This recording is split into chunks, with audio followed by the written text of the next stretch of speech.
Et enfin, les accès sont partagés avec tous les participants. Lorsque, au cours de la séance, lorsque vous n'avez pas la parole, il faut prendre le soin de désactiver le micro, surtout pour ne pas perturber la séance.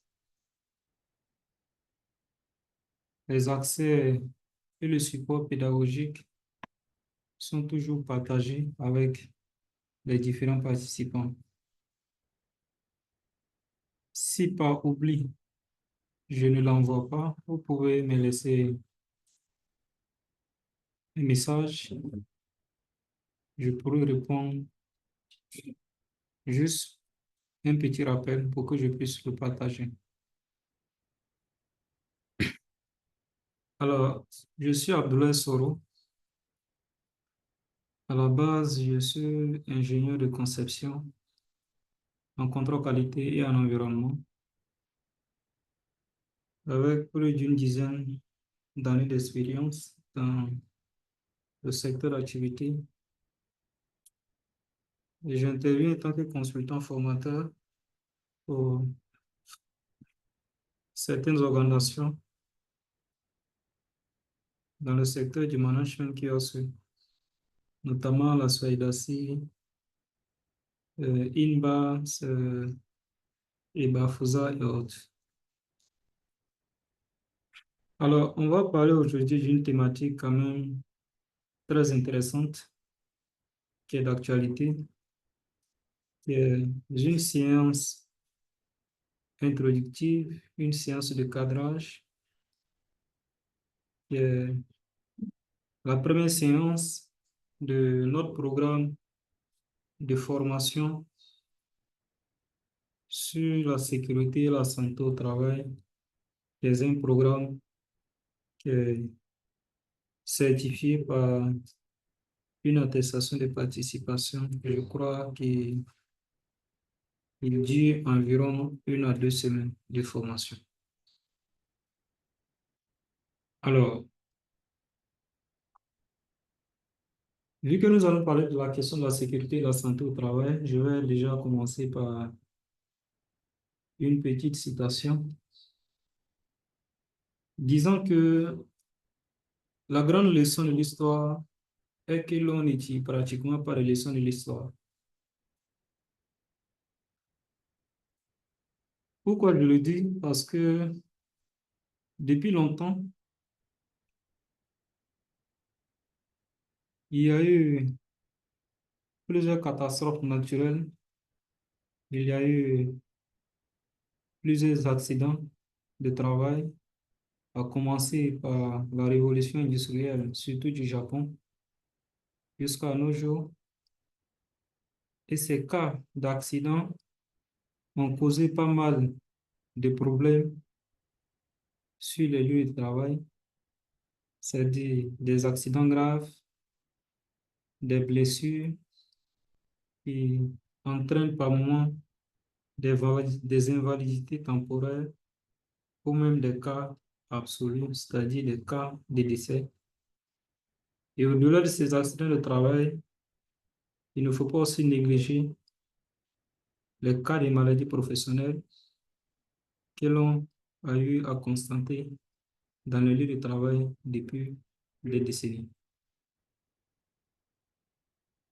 Alors, mais malgré cela, qu'est-ce qu'on constate? On constate encore certaines entreprises, certaines organisations dans lesquelles ces organismes fonctionnent sans toutefois mettre en place des mesures de prévention, sans toutefois mettre en place des mesures de protection.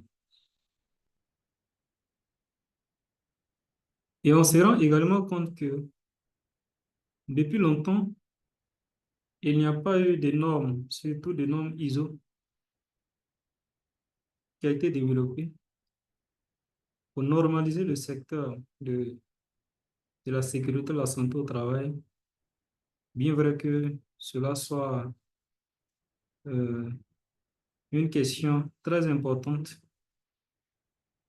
prioritaire, Et ce n'est que en 2018 il y a eu la publication de la première norme ISO sur la sécurité et la santé au travail. Alors, d'aucuns diront que c'est de la négligence, mais les raisons sont énormes. Les raisons sont énormes. D'une part, parce que les experts de l'ISO n'ont pas jugé nécessaire de développer une norme en lien avec la sécurité et la santé au travail, tout simplement parce que la 14001 existe, qui est la norme de certification des systèmes de management environnemental. Et l'environnement, par définition, prend en compte la question de la sécurité et la santé au travail. Ça fait la première raison pour laquelle les experts de l'ISO n'ont pas jugé utile d'avoir une norme spécifique à la sécurité et à la santé au travail. Autre raison aussi qui justifie cela, parce que ils se sont aussi dit que la question de la sécurité et de la santé au travail devait être gérée par la réglementation au niveau de chaque pays, mais aussi en application avec les principes de l'OIT, l'Organisation internationale du travail, et du BIT, le Bureau international du travail. Alors, avec l'évolution des choses, on a fini par comprendre qu'il y a quand même une urgence d'avoir une norme spécifique dans le secteur de la sécurité et de la santé au travail. Alors, vous avez ici deux images d'un secteur d'activité, c'est-à-dire le BTP, les travaux publics, où l'on rencontre couramment des cas d'accident de travail et des maladies professionnelles qui se manifestent sur ces lieux de travail, dû à quoi? Dû à généralement à une question de négligence. Mais la raison principale, elle est toute simple, hein. Au-delà des normes, au-delà de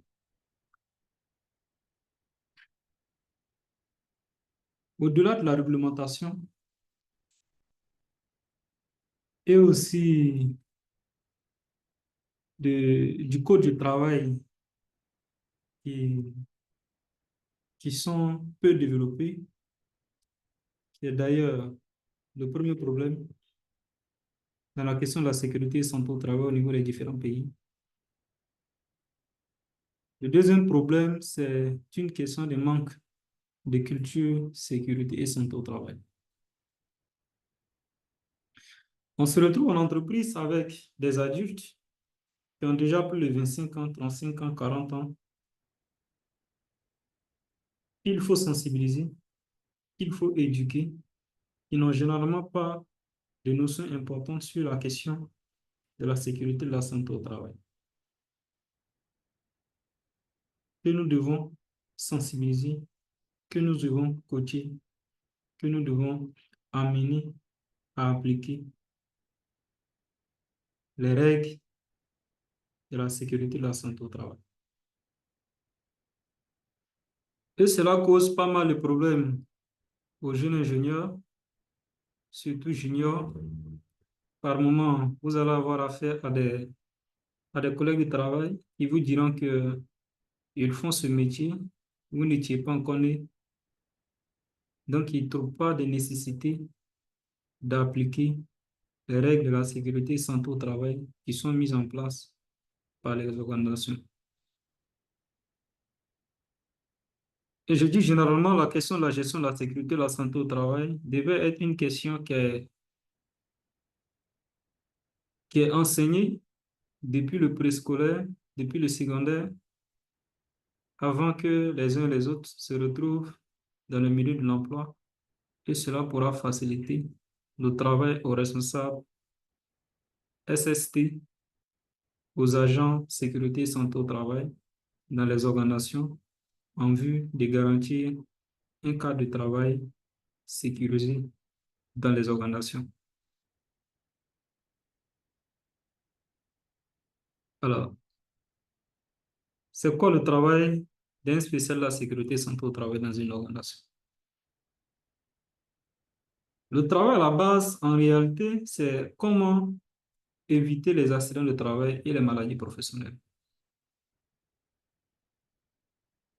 Votre objectif principal, c'est ça. Comment éviter les accidents de travail et les maladies professionnelles.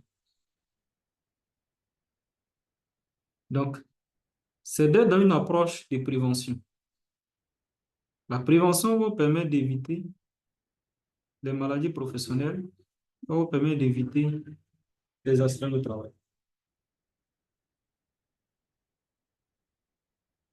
Du coup, il faut quand même regarder des données plus ou moins statistiques qui montrent quand même, du point de vue international,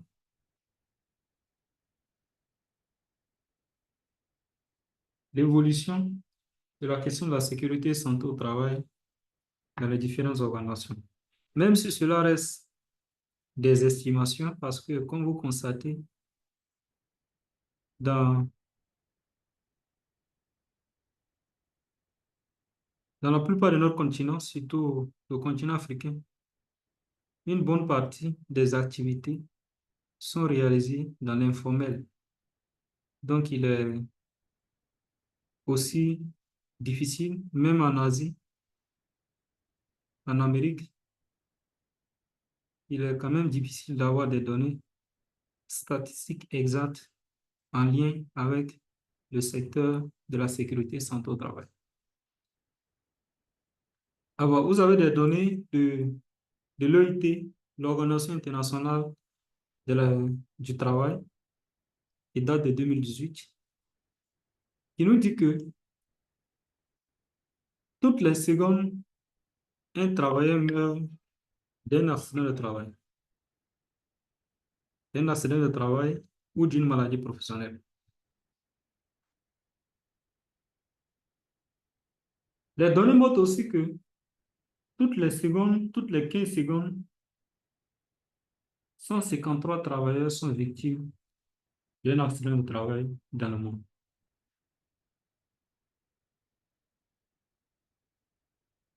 Chaque jour, près de 6300 personnes meurent d'un accident de travail ou d'une maladie professionnelle, soit plus de 2,3 millions de personnes qui meurent par an, soit par accident de travail ou par maladie professionnelle.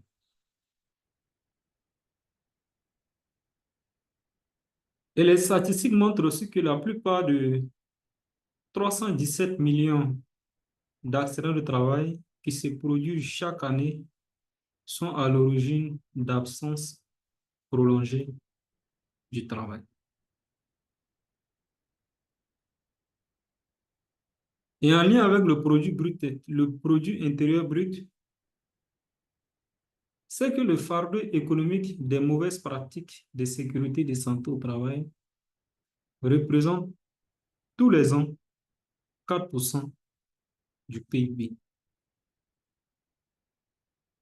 Et sur la base de ces données, cela attire notre attention, cela nous interpelle sur la prise de conscience de la question de mise en place des mesures de prévention, des mesures de protection dans le cadre de la réalisation de différentes activités au sein des organisations. Alors, comment a évolué la prise de conscience et l'amélioration des connaissances en matière de prise en compte de la sécurité et de la santé au travail? Il faut savoir que cela part déjà, ça a parti des années 1953, dans la période 1953 à 1996, à travers la Convention de l'Organisation internationale du travail, que l'on a pris conscience qu'il faut regarder de près, mener des actions en lien avec la prise en compte de l'amélioration des conditions de travail pour garantir un cadre de travail sécurisé. Et malgré cela,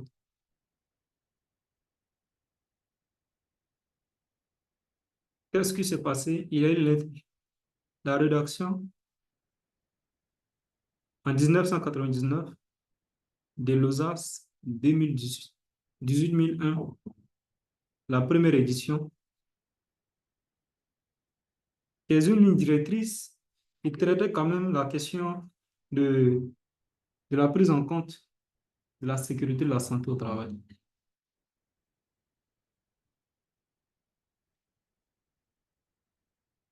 Il y a le BIT qui a quand même élaboré un référentiel dans les années 2011 qu'on appelle l'ILO, qui est intitulé en principe, et qui est intitulé Principe directeur des systèmes de gestion de la sécurité et santé au travail, qui a été élaboré par le BIT. Il s'agit du Bureau international du travail. Ce référentiel est encore d'actualité.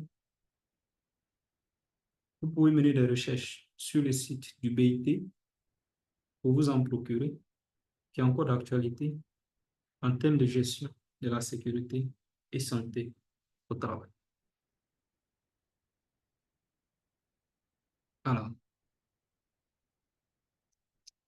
cette version de l'USAS 2001 de 1999, elle a été révisée dans la période de 2007, bien vrai que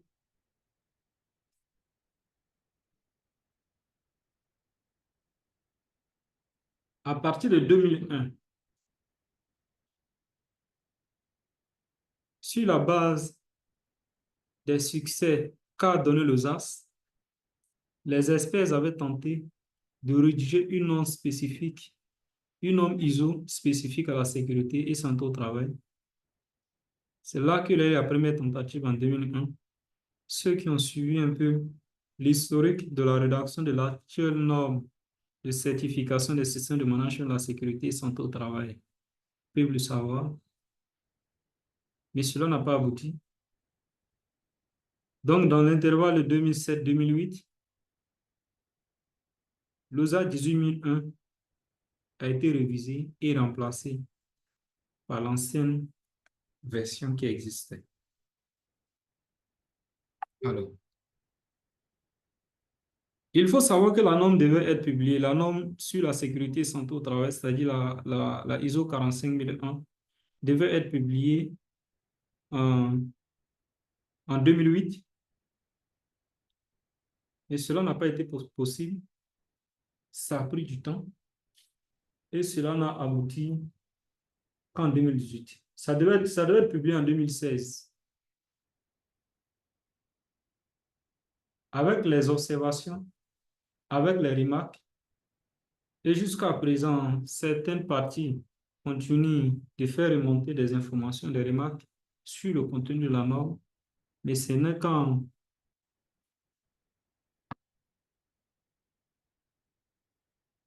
c'est en 2018 que la norme a été publiée, mais elle est rentrée en phase de projet en 2013. Donc, l'actuelle norme de la certification des systèmes de management de la sécurité et santé au travail, la ISO 45001, elle date de 2018, qui est la norme en vigueur qui est utilisée pour la mise en place des systèmes de management de la sécurité et santé au travail. Mais qu'est-ce qu'il faut retenir? Il faut savoir que la ISO 45001, elle est basée sur l'OSAS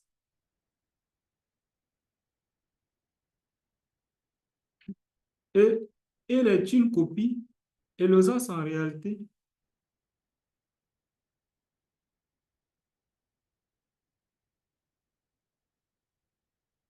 est une copie en réalité de l'ISO 45001, 14001.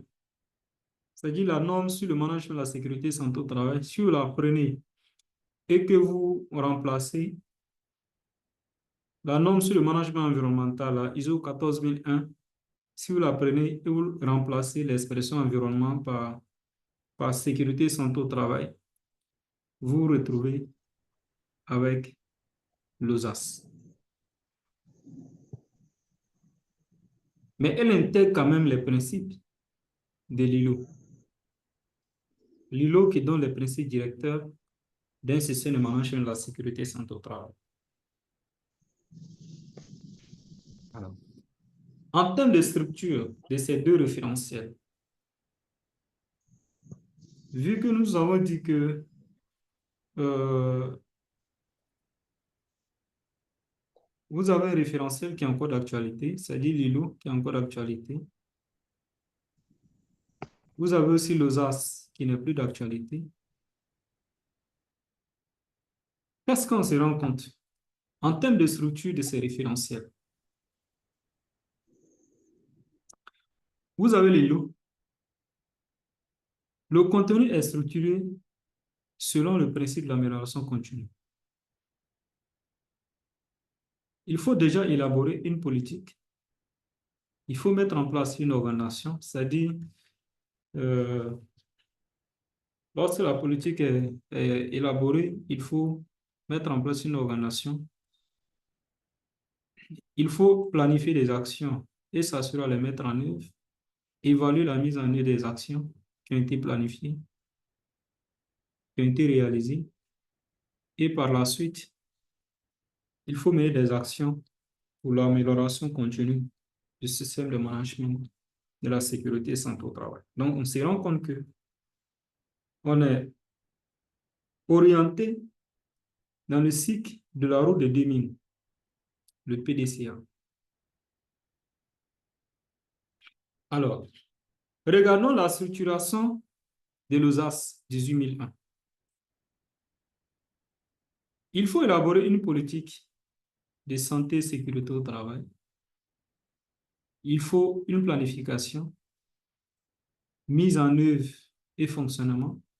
Il faut vérifier et réaliser des actions collectives. Par la suite, réaliser une revue de direction pour pouvoir réaliser des actions, prendre des décisions pour réaliser des actions en vue d'améliorer le système de management de la sécurité et santé au travail. Donc, on se retrouve une fois de plus dans un cycle d'amélioration continue.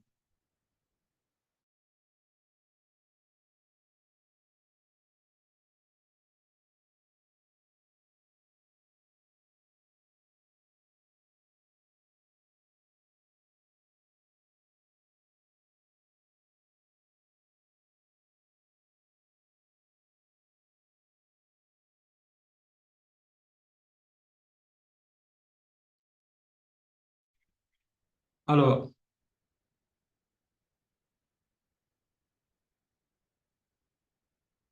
et ce qu'il faut retenir, c'est qu'aujourd'hui, avec euh, les nouvelles tendances de l'ISO, les experts ont constaté une disparité entre le contenu des normes, entre la structure des différentes normes, et ont pris le soin d'élaborer une annexe qu'on appelle l'annexe HLS, All Structure Level, la structure de haut niveau, qui permet d'avoir un contenu harmonisé, une structure harmonisée de l'ensemble des normes. Du coup, toutes les normes de management de l'ISO aujourd'hui, que vous preniez la ISO 9001, que vous preniez la ISO 45001, que vous preniez la ISO 19001, ce sont tous des normes qui ont le même nombre de chapitres et qui sont tous rédigés en s'adossant sur la roue de Deming, le PDCA. Toutes ces normes contiennent 10 chapitres. Les 3 premiers chapitres qui sont en lien avec les généralités, et à partir du chapitre 4 jusqu'au chapitre 10, qui traite réellement la démarche de mise en place du système, quelles sont les exigences à respecter pour la mise en place du système de management. Et cela a des avantages pour les organisations. Le premier avantage, ça facilite le principe d'intégration des systèmes de management. Ça facilite la gestion de la paperasse et de la documentation. C'est aussi un avantage en termes de temps accordé pour la gestion des projets de mise en place d'un système de management, mais aussi ça permet d'économiser les ressources financières. Alors, comme je dis que l'ILO est encore d'actualité, quelle est sa particularité? La particularité d'utiliser les principes directeurs des systèmes de management de la sécurité et santé au travail,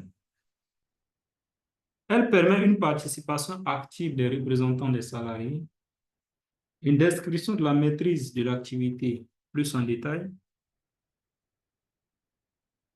mais aussi permet le traitement des accidents, c'est-à-dire séparer des actions correctives, des actions préventives,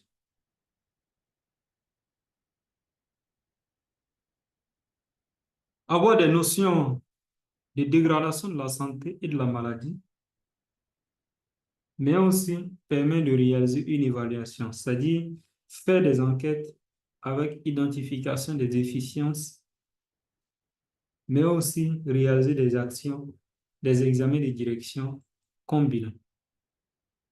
Et enfin, réaliser des actions d'amélioration continue, c'est-à-dire mettre en œuvre des actions correctives et d'amélioration continue. Mais vous avez la possibilité aussi de faire une comparaison de votre système de management de la sécurité et santé au travail à celui d'autres organisations.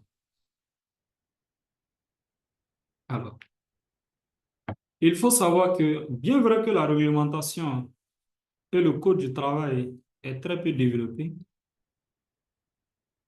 mais la réglementation donne quand même des obligations à toute entité, que ce soit un employeur, que ce soit un employé. Chacune des parties a obligation de prendre en compte la question de la sécurité et santé au travail dans la réalisation de ces activités. Parlons dans un premier temps des obligations de l'employeur. Que dit la réglementation? La réglementation vous dit que le chef d'établissement, lorsqu'on parle du chef d'établissement, il s'agit d'une personne physique, pas d'une personne morale. Ça peut être le directeur général, ça peut être le chef du département.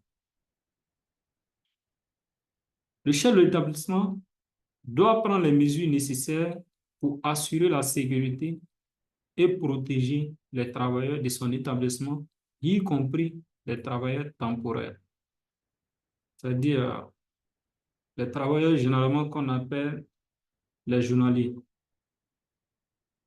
Vous avez l'obligation de mettre en place des dispositions pour qu'ils travaillent dans un cadre sécurisé. La loi vous oblige.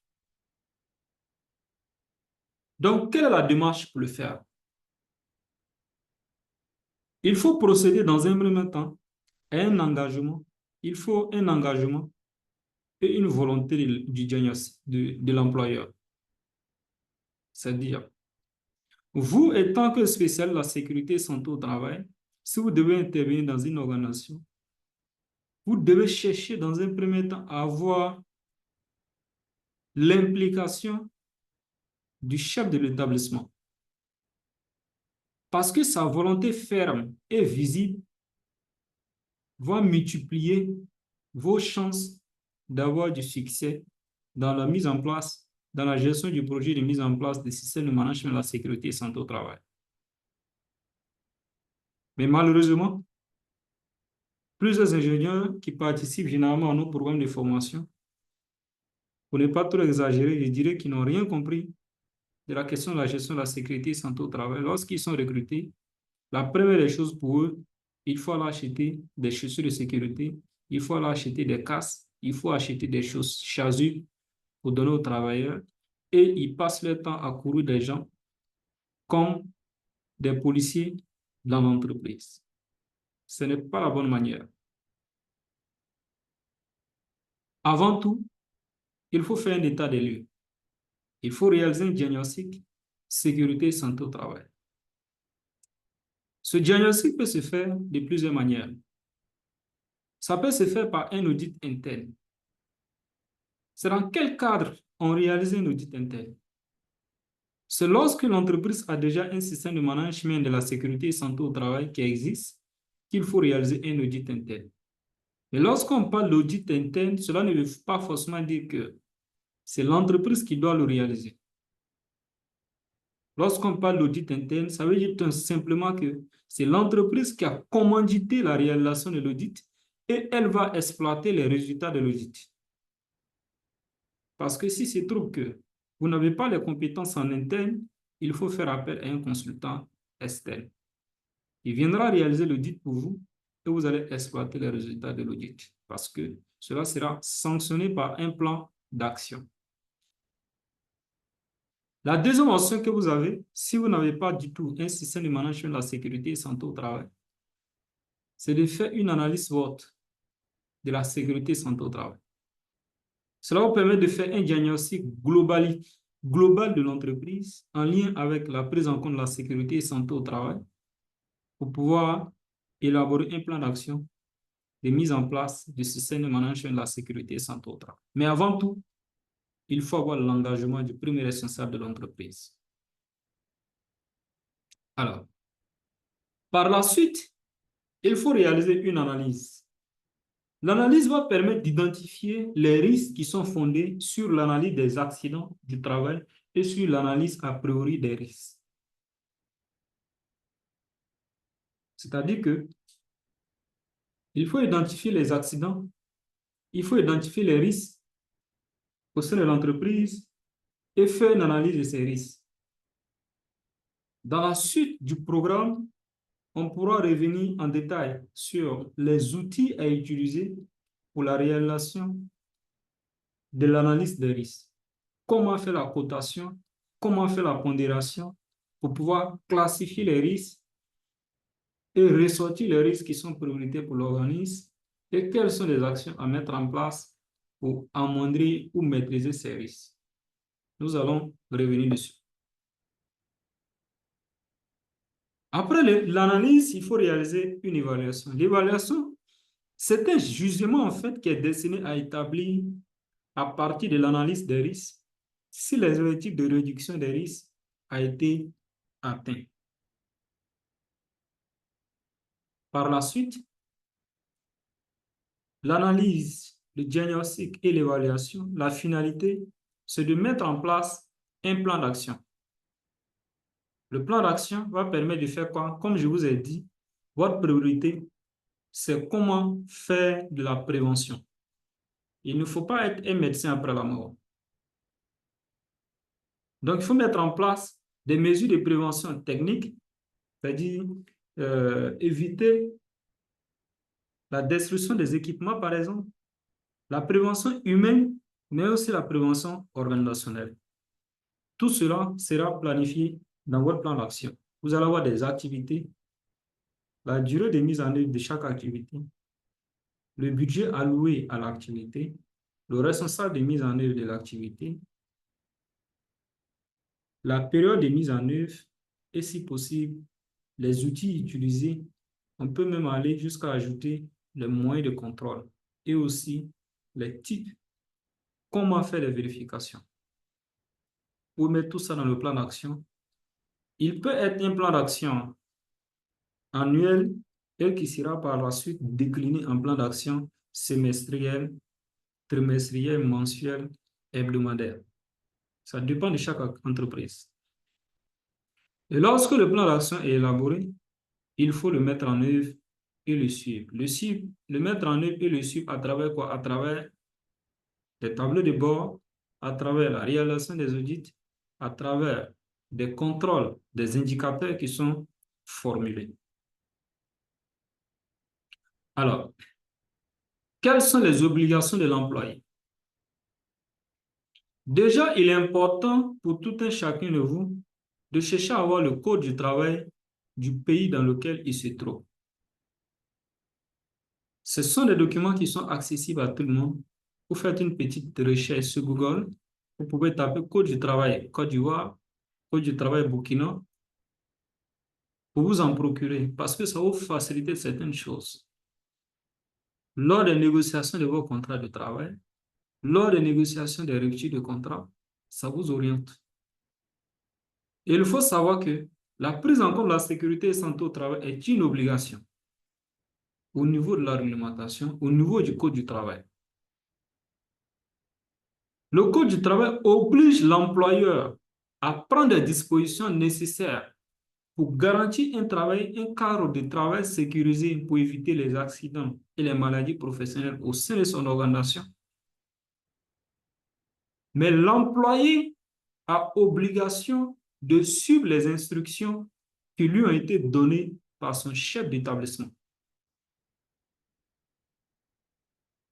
Donc, on dit que conformément aux instructions qui lui sont données par l'employeur, dans les conditions prévues au règlement intérieur, il incombe à chaque travailleur de prendre soin, en fonction de sa formation et selon ses responsabilités, de la sécurité au travail et de la santé, ainsi que de celle des autres personnes concernées du fait de ses actes ou de ses omissions au travail.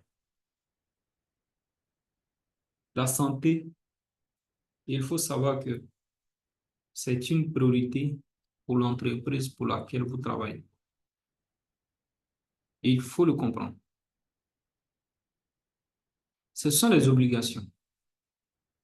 Mais quels sont les droits des uns et des autres? Il y a le droit de retrait. Avant de démissionner pour une entreprise, dans une entreprise, il faut motiver. Avant de licencier un employé, il faut justifier le motif. Si un travailleur se rend compte qu'il n'est pas dans un cadre de travail sécurisé, cela peut être une raison valable pour lui de démissionner. Selon la procédure en vigueur, on ne se lève pas un matin comme ça, à 0 heure pour dire je démissionne et puis je m'en vais demain. Mais le fait que vous n'êtes pas dans les conditions de travail sécurisées, cela vous donne droit au retrait. Mais de l'autre côté aussi, votre employeur a le droit du licenciement. C'est-à-dire quoi? Lorsqu'il met en place des dispositions de gestion de la sécurité et santé au travail et que vous ne les respectez pas, dans un premier temps, il va vous envoyer un avertissement. Si ça se répète, il va vous adresser une demande d'explication et par la suite, il pourra procéder à votre licenciement si les choses ne changent pas. Surtout pour les personnes qui sont dans le domaine du BTP, les personnes qui sont dans les entreprises agroalimentaires. Qu'est-ce qu'on constate au cours des audits? On voit des travailleurs à qui on donne des cache-nez. Au lieu de mettre ça sur les nez, ils ont ça sur les fronts. Et lorsque tu parles, tu lui demandes, il dit non, j'ai du mal à respirer. Ce n'est pas un argument qui tient. C'est les scientifiques qui ont fait des recherches pour pouvoir concevoir le cache-nez. Des études ont été faites. Cela veut dire que tout le monde peut les porter. Donc, ce n'est pas un argument valable pour un employé qui n'arrive pas à respirer lorsqu'il porte le cache-nez. Et c'est pour ça qu'il ne porte pas. Si vous tolérez cela, demain, lorsqu'il y a une maladie professionnelle, vous n'allez pas le reconnaître devant l'inspection du travail. Donc, cela peut être une raison valable pour vous de le licencier, selon la procédure, bien sûr. Alors, la démarche de prévention. Comment faire la prévention? Il faut déjà mettre en place un comité hygiène et sécurité ou un comité hygiène, sécurité et conditions de travail. Ce comité, il est obligatoire. Pour les entreprises qui ont plus de 50 salariés, si vous avez plus de 50 salariés, la réglementation vous oblige à avoir un comité hygiène, sécurité et santé au travail. Quelle est la composition de ce comité-là? Il est composé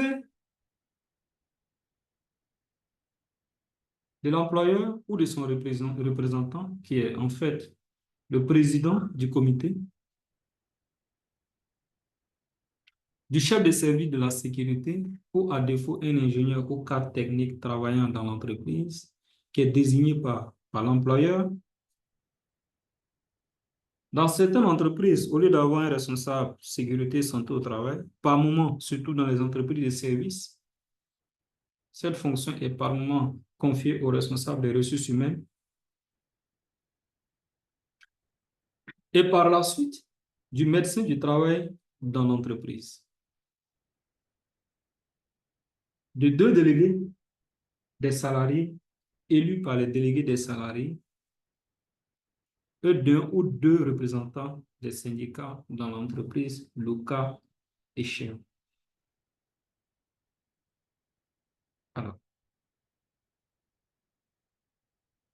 toute entreprise peut mettre en place un comité sécurité santé au travail, même si vous avez un nombre d'employeurs inférieur à 50. Bien vrai que cela n'est pas obligatoire pour vous, mais si vous connaissez le mandat de ce comité, qu'est-ce que ce comité pourra apporter à l'entreprise, vous allez trouver la nécessité de le mettre en place. Quel est le mandat de ce comité? Le comité va permettre de déterminer les risques professionnels auxquels sont exposés les employés de l'entreprise, d'assurer l'application des textes législatifs et réglementaires concernant la sécurité et l'hygiène, de veiller au bon entretien et au bon usage des dispositifs de protection des salariés contre les risques professionnels. Également, le comité a pour mandat de veiller à la protection de l'environnement à l'intérieur ou aux alentours de l'entreprise, de susciter toute initiative portant notamment sur les méthodes et procédés de travail, c'est-à-dire le choix du matériel, de l'appareillage et de l'outillage nécessaire et adapté au travail. Et présenter des propositions concernant la réadaptation des salariés handicapés dans l'entreprise, mais aussi donner son avis sur le fonctionnement du service médical du travail et développer le sens de prévention des risques professionnels et de sécurité au sein de l'entreprise. Donc, voilà ce qu'on a voulu vous présenter comme introduction au management de la sécurité et la santé au travail. Et par la suite, on pourra approfondir au cours du programme de formation pour vous permettre d'avoir